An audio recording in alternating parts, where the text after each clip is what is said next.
Hey, so I just want to let everybody know out there that if you're actually starting off doing affiliate marketing and you see all these claims of people working 1 to 2 hours per day, making like $7,000, $10,000, I just want to let you know right now that I really think that's not a very good goal to look at. Um, this is not a get rich quick scheme. It takes hard work, especially when you're starting off.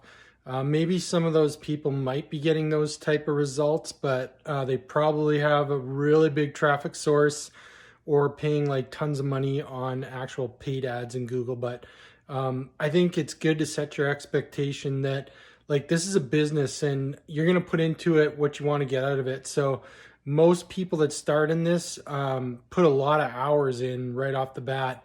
And yeah, if you do that, you're going to see the fruits of your labor down the road. But just a word of caution, it's not a get rich quick scheme, and be prepared to put some hours in. But I think you can do it. I took that step. You should take it too.